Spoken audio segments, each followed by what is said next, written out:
ଅଜା ଏଇଠି ନମସ୍କାର କାହିଁକି କେତେବେଳେ ଆସନି ଆଜି ଯେ ଅତିନିରେ ଆଇଛ ହାତକୁ ଚାରି ହାତ କରିବା ପାଇଁ ବି ହାତକୁ ଚାରି ହାତ କରିବା ପାଇଁ ହେଇଛି ଅଜା କଣ ଆଣିଛ ଦେଖିଲ କଣ ଆଣିଛି ତୋ ପାଇଁ ଚକୋଲେଟ ଆସିଛି ଚକୁଲିଟା ଆଣିଛି ତୁମା ତୁମ ଚକୁଲିଟେ ସେଗୁଡ଼ା ଖାଇବି ଖାଉ ଭଲ ଜିନିଷ କଣ ଆଣିଥା ଆଣିବେ ଖଇଲେନି ଆଚ୍ଛା ମା ତୁ ତମ ବାପାଙ୍କ କଥା ରାଜି ହଉନୁ ଯାଇକି ଅଜା ବୋଲୋ ସେ ମୋର ବାପା ସେ ମୋର ମା ବେ ତାଙ୍କ କଥା ମାନି ମାନେ ତମ କଥା କଣ ମୁଁ ରଖିବି ମୁଁ କିଏ ଜାଣିଛୁ ମୁଁ ବିବାହ କରିବିନି ଅଜା ଏ ମଲ୍ଲିକା ଅଜା ମୁଁ ହଉଛି ବ୍ରହ୍ମା ସୁତ ଦେବର୍ଷି ନାରଦ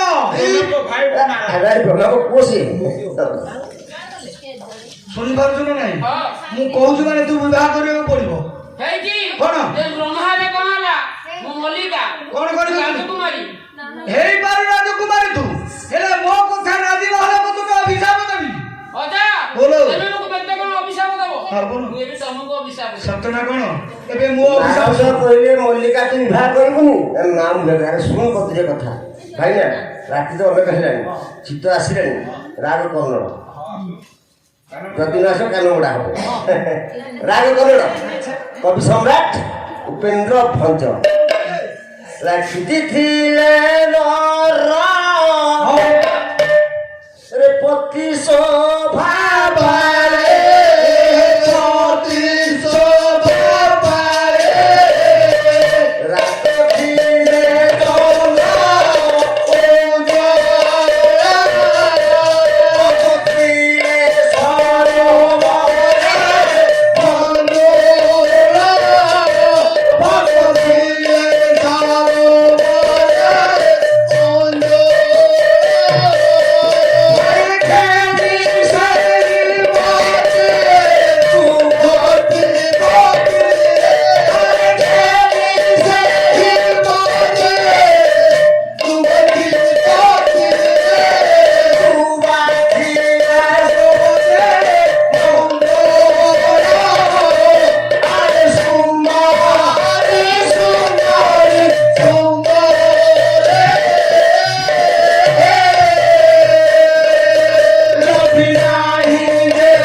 महर्षि कहले चंद्र पाई रात्रि पाई चंद्र सुंदर पृथ्वी पाई राजा सुंदर नारी पाई पुरुष सुंदर नहीं तू विवाह कर ना विवाह करना मुझे देवसेना अभिशाप दे जो दिन पुरुष हाथ को धरबू से दिन पाषाण बाटी मैंने कहला महर्षि आपण मत अभिशाप देले मु अभिशाप दूची मते जे विवाह हबो से मध्य पाषाण बाटी जीव हे आपण को अभिशापटा काम करियो आपण कहले मु जहा की विवाह करी इंद्र हो चंद्र हो वरुण हो कुबेर हो जे मते विवाह हबो से पाषाण हो मु जहा विवाह करी ସେ ମଧ୍ୟ ପାଷାଣ ତେଣୁ ଏ ଭୟରେ ମତେ କେହି ବାହା ହେବେନି କି ମୁଁ କାହିଁକି ବାହା ନାଇଁ ସମୟ ନାହିଁ ତେଣୁ ମୁଁ ବିବାହ କରିବି ନାହିଁ ନାରଦ ଯାଇଛନ୍ତି ରାଜା ଚଳୁଛନ୍ତି ଚିନ୍ତା କଲେ କଳିଆ ନାରଦ କଳିଆ ଚିନ୍ତା କଲେ ଇଏ ଯଦି ବିବାହ ନ କରିବ ୟାର ପିତା 27 ରାଜା ମରିଯିବ ତେଣୁ ପ୍ରଭୁଙ୍କ ନାମକୁ ଭଜି ଭଜି ଆଜି ନାରଦ ମହର୍ଷି ପହଞ୍ଚିଲେ ଦ୍ୱାରକାରେ କହିଲେ ମାଡ଼ ଖିଆ ବଡ଼ ଠାକୁର ମାଡ଼ ଖିଆ ବଡ଼ ଠାକୁର ଛାଡ଼ିଲ କି ବଡ଼ ବଳିଆ ମାଡ଼ ଖିଆ ବଡ଼ ଠାକୁର ଛାଡ଼ିଲ କି ବଡ଼ ବଳିଆ ମାରିଲା ମାଡ଼ ସେ ବଳିଲା ବଡ଼ ସେ ମାରିଲା ମାଡ଼ ସେ ବଳିଲା ବଡ଼ ତାକୁ ବଇ କୁଠେ ବଡ଼ ଭୂମିଆ ମାଡ଼ ଖିଆ ବଡ଼ ଠାକୁର ଛାଡ଼ିଲ କି ବଡ଼ ବଳିଆ ମାଡ଼ ଖିଆ ବଡ଼ ଠାକୁର ତମକୁ ଚାହିଁ ମୁନି ବୋଲିଲେ ବଚନ ମାଡ଼ ଖିଆ ଭକ୍ତ ପାଳେ ତୋ ନାମ ପାଳ ମାଡ଼ ଖିଆ ସକାଳୁ ନାମେ ତୋର ତୋରେ ଭକ୍ତ ମାଡ଼ ଖିଆ ତାଳ ନାମ ପଡ଼ି ଆସିବ ମାଡ଼ ଖିଆ ଭକ୍ତ ହରତେ ଭକ୍ତରେ ଆସିବ ଦୁଇଟା ହାରରେ କୁମାରୀ ରହିବ ମାଡ଼ ଖିଆ କହିଲେ ଠାକୁରେ ଆପଣଙ୍କର ଭକ୍ତ ହେଲା 27 ରାଜା ଆପଣଙ୍କ ଆଶୀର୍ବାଦରେ ଝିଅଟି ହେଇଛି ତା ଝିଅ ଯଦି ବିବାହ ନ କରିବ ତମ ଭକ୍ତ ଆଜି ଜୀବନ ନା ନାରଦ ମହର୍ଷି ମାୟା ଅପାର ତମେ କେବେ ବିଶ୍ୱାସ କରିବେ ମୁଁ କଣ କରୁଛି ଏଇ ସମୟରେ ନାରଦ ଯାଇଛନ୍ତି କ୍ରମାନ୍ୱୟରେ ତୃତୀୟ ପାଣ୍ଡବ ବୀର ଅର୍ଜୁନ ଅଜ୍ଞାତ ବନବାସ ଯାଇଛନ୍ତି ଅଜ୍ଞାତ ବନବାସରେ ବୁଲୁଥିବା ସମୟରେ ଏଇ ସମୟରେ ଅର୍ଜୁନ ଯାଇଛନ୍ତି ଶିକାର କରିବା ସାରଥି ସମୟ ଅଧିକା ହେଲାଣି ଶୀତ ବି ଜୋର ହେଲାଣି ସାରଥି ମଣିଆକା କଣ ଆଜି ଜଙ୍ଗଲକୁ ଯିବା ଯେ ଶିକାର କରିବା ହଁ ଆସ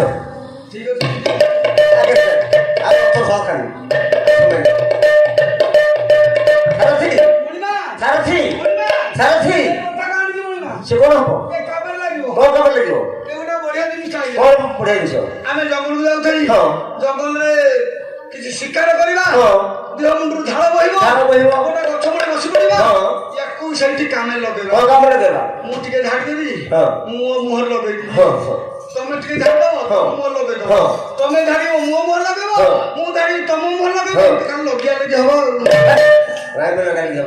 ଆରେ ସାଥୀ ଜଙ୍ଗଲ ବୁଲିଆ ଚାଲ ଆସ ଆସ କଣ ଅଛି ଏଇ ଜିନିଷ ଆଣିଛି କାହିଁକି ଯେତେବେଳେ ଆମକୁ ନିଦ ଆସିବ ଯଦି ମତେ ନିଦ ଆସିବ ତମେ ଟିକେ ବଜେଇବ ତମକୁ ନିଦ ଆସିଲା ମୁଁ ଟିକେ ବଜେଇବି ଏମିତି ନିଦ ତ ଆସିଲେ ଖାଲି ବଜିଆ ବଜିଆ ଶୀଘ୍ର ଚାଲ ସମୟ ନାହିଁ ଚାଲ ଚାଲ ଶୀଘ୍ର ସାରଥି ସାରଥି ସାରଥି କଣଟା ଏସ୍ଟିଡି ଜଙ୍ଗଲ ପଳେଇଲା ଜଙ୍ଗଲ ମଧ୍ୟରେ ଏସ୍ଟିଡି ଏସ୍ଟିଡି ପଳେଇଲା ଦେଖନ୍ତୁ ଆଜ୍ଞା ଏ ଜଙ୍ଗଲ ମଧ୍ୟରେ ଏସ୍ଟିଡି ଏଠି ପଳେଇଲା ତମକୁ ଦୃଶ୍ୟ ହଉନି ନା ଏସ୍ଟିଡି ଏସ୍ଟିଡି ମାନେ କଣ ଫୁଲ ଭରବାଇଆର କଣ ଏ ସାରା ସୁନ୍ଦରୀ ତୀରୁ ତରୁଣୀ ତୀରୁ ଦର୍ଶନ ସୁନ୍ଦରୀ ତରୁଣୀ ଜଙ୍ଗଲ ମଧ୍ୟରେ ଦର୍ଶନ ସାରଥି ମଣିମା ଅପୂର୍ବ ସୁନ୍ଦରୀ ଗୋଟେ ଫଟୋ ଉଠେଇକି ଆମେ ଫଟୋ ଉଠେଇ ସମୟ ନାହିଁ ସାରଥି ତୁ ବୁଝେଛୁ ତ ପଚାରି ସେ କୋଉଠି ରାଜ କନ୍ୟା କାହିଁକି ଆସିଛନ୍ତି କଣ ପାଇଁ ଆସିଛନ୍ତି ତାଙ୍କ ସାଙ୍ଗେ ଶିଖି ବୁଝି ଆସୁଛି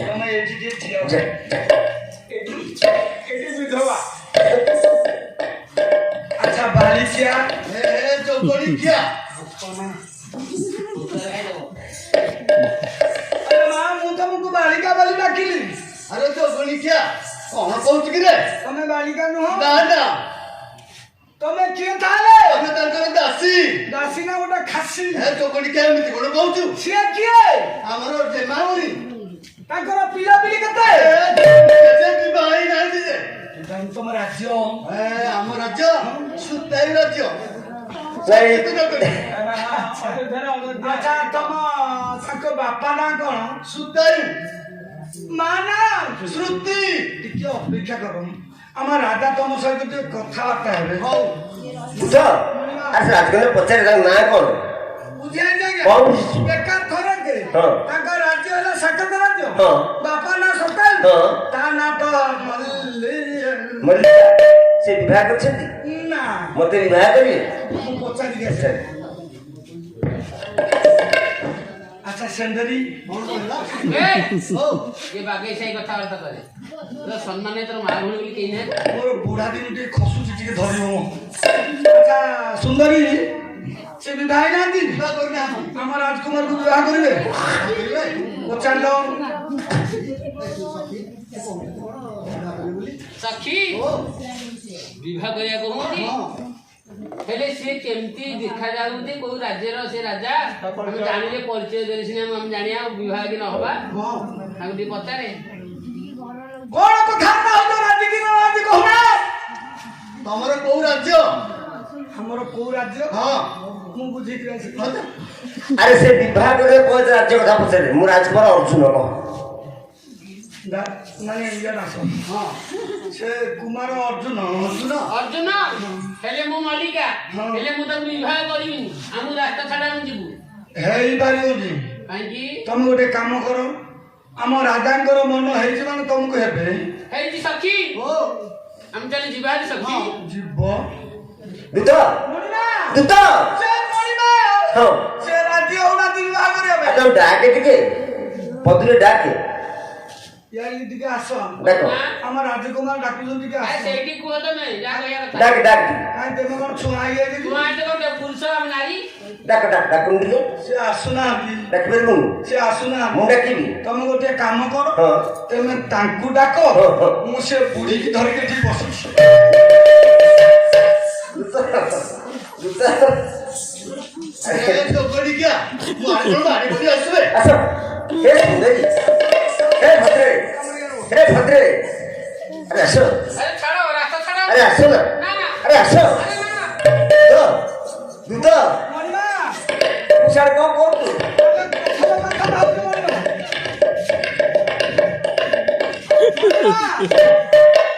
ମଣିମା! ସେ କୁଆଡେ ପଳେଇଛି?